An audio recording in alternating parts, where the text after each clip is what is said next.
Hey everyone, it's Has here. Splatfest just ended and congratulations to all teams for a job well done and to Team Gear for winning the Splatfest.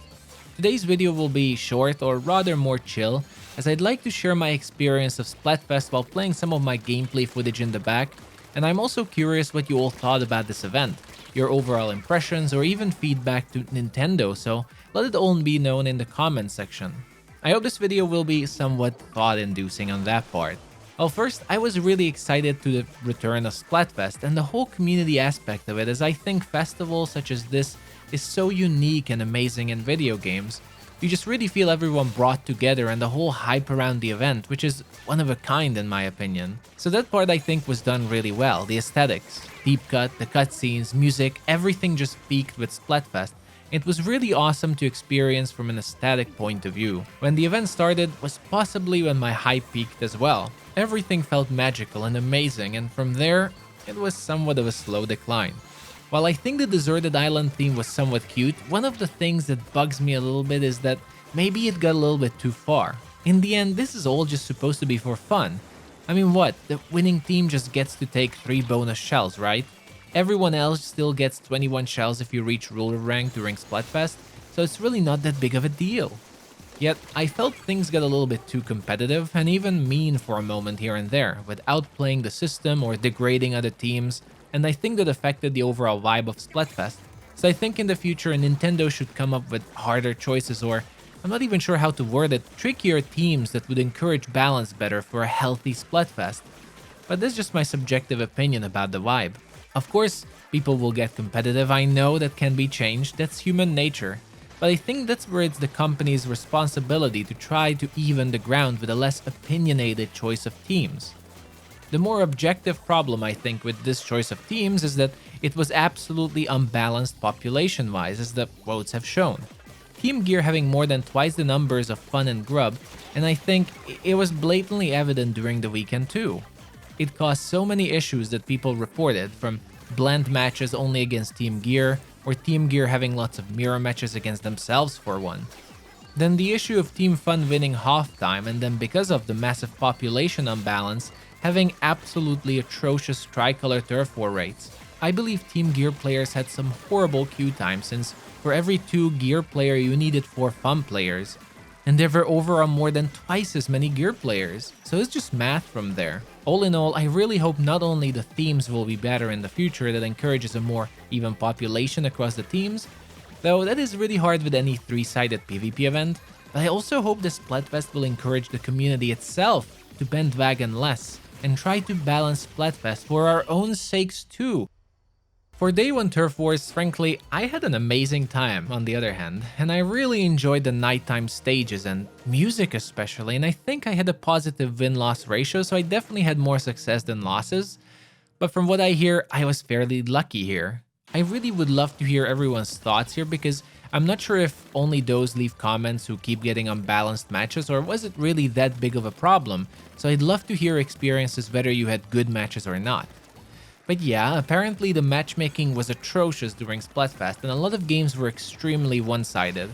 I got it a couple of times too, so I think I know how unfun or even a waste of time those matches can be considered, and it's definitely something that would ruin an event if that's the majority experience. I believe they are still trying to stabilize their new matchmaking system, but I don't really have deep knowledge on this front. I can only hope they got enough data to improve it, as just from judging your comments, a lot of newcomers even to Splatoon got disappointed with Splatfest and the game itself. I mean, how can you have fun when the most basic part of a competitive game like Splatoon is balanced matchmaking and it's just not functioning properly? There was a slight difference in open or pro matches, of course, since at least in pro you could avoid getting matched against full teams where you're getting spawn camped, but I still think pro had balance issues from time to time. And the bigger problem for me with Pro was that the new weapon mirroring that the matchmaking would try to match weapon types in both teams, and I really just thought that was boring, even though I commend the idea. Now we arrive to multiplayer battles of 10 times, 100 times, and 333 times battles, which were I think by far the most dopamine-inducing, fun, and exciting moments of the whole Splatfest by far.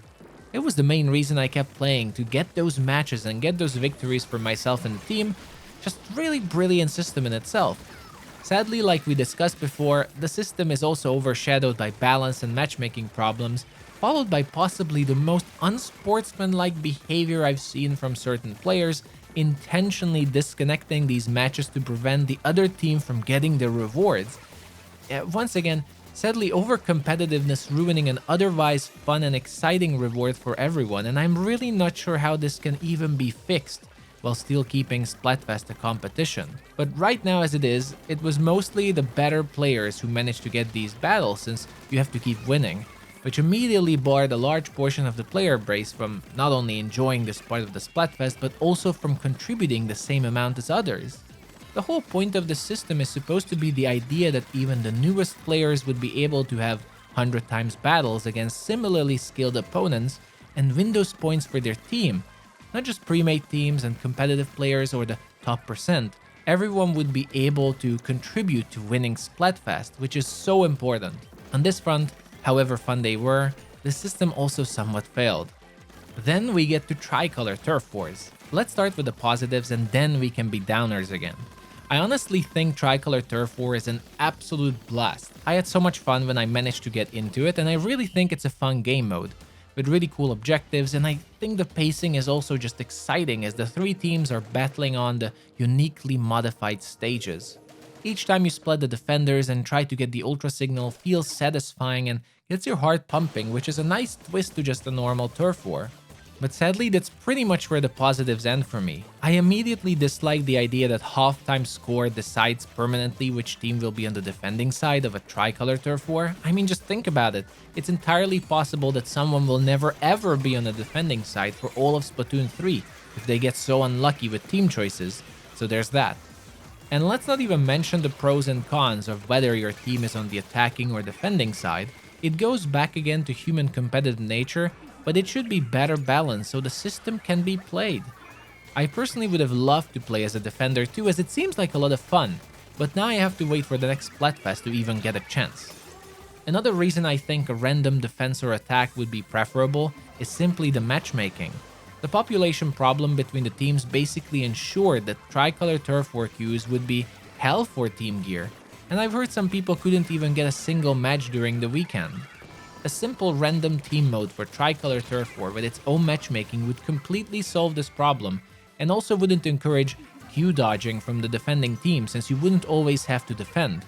I'm sure there would be new problems, but I really thought the current system was just weird.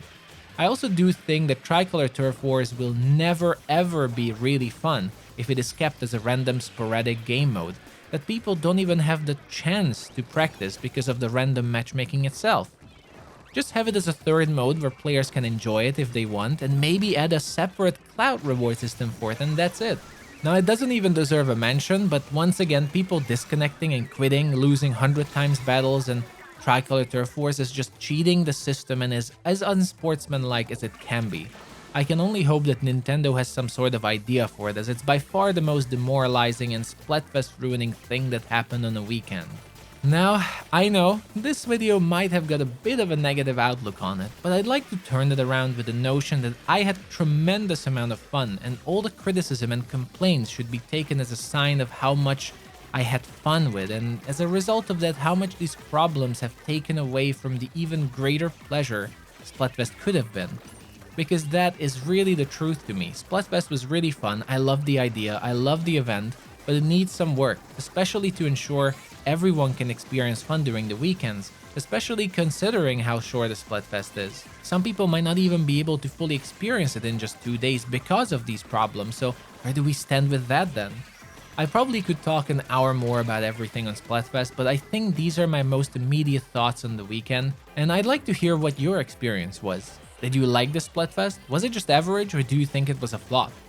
Thank you so much for watching. I still hope everyone had as much fun as possible, and I'll see you in the next video. Bye bye.